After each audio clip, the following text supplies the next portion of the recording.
Bueno, para hablar de este tema en vivo estamos aquí acompañados de Francisco Mondote, director general de gobierno.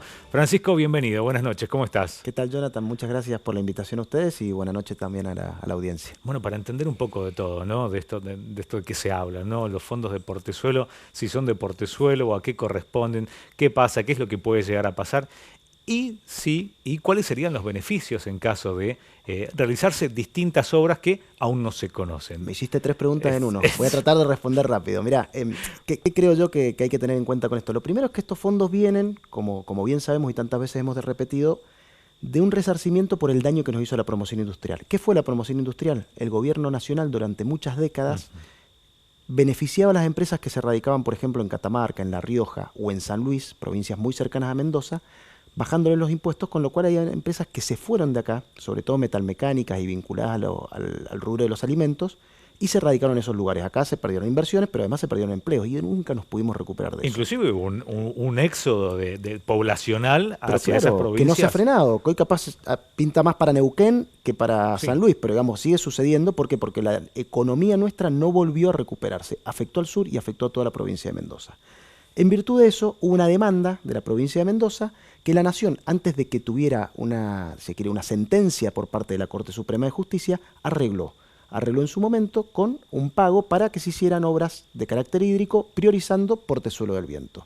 ¿Qué pasó con Portezuelo? Portezuelo no solamente estaba la plata para Mendoza, que ya están más de 1.000 millones dentro de las cuentas de la provincia de Mendoza, sino que además estaban los estudios de carácter ambiental, estaban los estudios, estaba el estudio, el proyecto ejecutivo, estaba licitada, faltaba adjudicarlo a la empresa que se había presentado, en realidad una Ujú. unión transitoria de empresas que se había presentado y que había ganado la licitación, darle el dinero y decir arranque. ¿Qué pasó en el medio?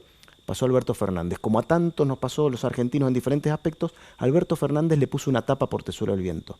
Lo que no supimos en ese momento, que el presidente en lugar de una tapa le estaba poniendo una lápida. Portezuelo del Viento se murió en 2020, 2021, y uso esta palabra, se murió en 2020, 2021, por decisión de Alberto Fernández, presidente de la Nación. ¿Por qué? Porque dijo que hacían falta más estudios ambientales, cuando en realidad Portezuelo del Viento tenía un estudio de la Universidad Nacional del Litoral y otro estudio de impacto ambiental de la Universidad Nacional de La Plata. O sea, ya tenía dos estudios de impacto ambiental. Hacerle caso al presidente hubiera implicado por lo menos perder 3 o 4 años más para ver si se podía hacer Portezuelo y si después La Pampa no se le ocurría meter una de tantas demandas para volver a frenar y volver a complejizar la situación de Portezuelo. Un Por lo cual, gasto de dinero increíble en estos idas y totalmente, vueltas, pero ¿sabes ¿no? cuál es el problema? Yo lo pongo como un ejemplo tal vez muy sencillo, pero que busco que sea bien claro. La economía argentina, y nosotros no estamos exentos, es como un auto fundido. Hace 30 años que gasea, hace 30 años que hace ruido, hace 30 años que anda mal, hace 30 años que quema aceite. Y Mendoza en esos 1.000 millones lo que tiene es un motor nuevo guardado en la cochera sin poder utilizarlo. Lo que consiguió el gobernador Cornejo en conversaciones y en acuerdo con el Estado Nacional es poder darle uso a ese motor y volver a ponerlo en el vehículo para poder hacer andar el auto como corresponde, O para sea poder que, recuperar la economía. en síntesis, se pueden usar esos fondos que estaban destinados a Portezuelo, a partir de ahora se pueden usar para otras obras o para obras de infraestructura, no necesariamente que sean obras hídricas. Pero ojo, ojo, no necesariamente Portezuelo del Viento, pero hay algunas condiciones. ¿Por qué? Bien. Porque además Mendoza tiene una experiencia. En la época de Gabrieli, Mendoza recibió 600 millones de dólares cuando se privatizó YPF. Mendoza tenía acciones, 600 millones de dólares. Con eso se constituyó una parte del Fondo de la Transformación, con eso se dieron créditos que nunca se recuperaron a través de los bancos provinciales, con eso se utilizó para cubrir, o parte de esa plata se utilizó para cubrir gastos corrientes. ¿Qué quiere decir gastos corrientes? Los gastos diarios, los gastos permanentes, para pagar sueldos, para pagar la luz. La Un típica en desastre la se casa hizo. cuando decís te comiste la plata. Totalmente, se comieron la plata. En los 90 se comieron la plata durante la gobernación de Gabrieli del dinero que vino por YPF. ¿Qué es lo que tenemos que evitar nosotros? Que nos pase eso ahora. Y está muy bien armado la adenda, está muy bien armado el convenio. ¿Por qué? Porque establece tres condiciones. La primera, priorizar claramente obras de carácter hídrico. La segunda, priorizar obras de carácter energético. Pero la tercera tiene que ver con que esas obras generen repago. ¿Qué quiere decir? No solamente el desarrollo, sino además que puedan generar recursos para que se arme una bola y para que esa plata se vaya multiplicando, si se quiere, en obras y vayan generando otras oportunidades. Por ejemplo, si se hace una presa o si se hace una ruta que después tiene algún tipo de retorno a través de peajes, por ejemplo. Bueno, la posibilidad que te da o la apertura que te da tiene que ver con que el recupero de ese dinero permita hacer otras obras. Y yo te voy a poner 2 o 3 ejemplos concretos de San Rafael. Primero, desde los años 80, época de la intendencia de Walter Franchetti, se habla en San Rafael de la posibilidad de poner microturbinas que generen electricidad a lo largo del canal marginal del Diamante, aprovechando la caída. Eso permitiría justamente generar electricidad, vender esa electricidad y volver a invertir en otras obras, además de generar algo que hace falta, energía. Te pongo otro ejemplo. ¿Cuántas veces hemos dicho, che, hay que asfaltar el Cañón del Atuel?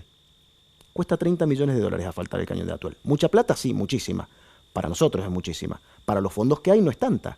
Perfectamente podemos argumentar, podemos llevar los motivos, podemos juntarnos y ir a decir, queremos esta obra para San Rafael. ¿Sabés el salto que pega el turismo de San Rafael con eso? Pues sin duda. Te pongo otro ejemplo. Si lo comparamos con el sur, con el norte, esas rutas que son de similares características. Totalmente. El Camino de los Siete Lagos en Bariloche, por ejemplo. Pero te pongo otro ejemplo. De El Paso a las Leñas se habla desde antes que vos nazcas. Bueno. Y desde que yo era chiquito. Estaba en la escuela o en el jardín, capaz, cuando se empezó a hablar del Paso a las Leñas. Mira, sabés que con el Paso a las Leñas tengo una cuestión que cuando empecé a trabajar en periodismo en el 2008, por allá, hacíamos una nota súper emocionados porque había una visita al túnel del Paso a la Leña y nos encontramos hoy 2024 donde eso no avanza ni para atrás ni para adelante y realmente es increíble que no avance. Mirá lo que son las cosas. Hacen falta 15 millones de dólares para terminar el proyecto ejecutivo. ¿Qué te permite el proyecto ejecutivo? Que establece las condiciones que tienen que ver desde lo geológico, desde las obras de ingeniería, desde cuestiones de costos y demás. Te permite ir a la licitación internacional.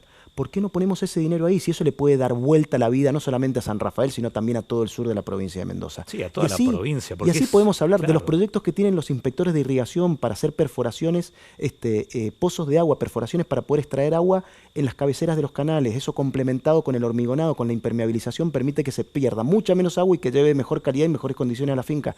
Hablamos de 4 obras en un ratito, podemos hablar de 1000 más. ¿Qué es lo que no nos puede pasar, Johnny? Y yo con esto cierro y seguimos con otras preguntas. La realidad es que no nos puede pasar lo que pasó ayer. Y yo con esto soy muy claro. Así como soy optimista, también soy pesimista. La actitud ayer del intendente de Malargüe, ex gobernador, que durante 4 años no avanzó en nada con este resarcimiento con Portezuelo y con la mar en coche. Nada, nada, nada.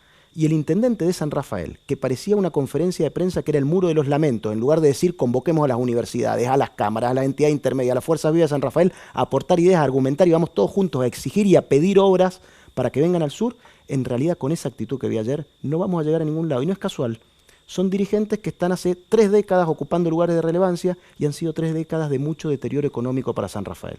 Pérdida de empleo, pérdida de inversiones, pérdida de productividad y en realidad pérdida de oportunidades. Lo que creo, Johnny, por ahí me pongo un poco efusivo. Yo no quiero que la próxima generación le pase lo que nos ha pasado a la nuestra. Un montón de compañeros tuyos de la escuela, amigos conocidos que se han ido a San Luis, se han ido a Neuquén, se han ido a Buenos Aires, se han ido a Mendoza capital. Para evitar eso lo que hay que hacer es mirar un poquito más allá, no la próxima elección, la del año que viene, salgamos de ahí. Pensemos en la próxima generación para que no se tengan que ir. Por eso pensemos en esas obras, vamos todos a Mendoza, argumentemos bien, llevémosla y ese dinero va a poder estar para el sur. Francisco, y hablando de esto, de la elección de las obras, ¿no? ¿Hay un criterio para poder determinar, bueno, vamos a hacer estas obras o de este modo se van a hacer o de este modo se van a elegir?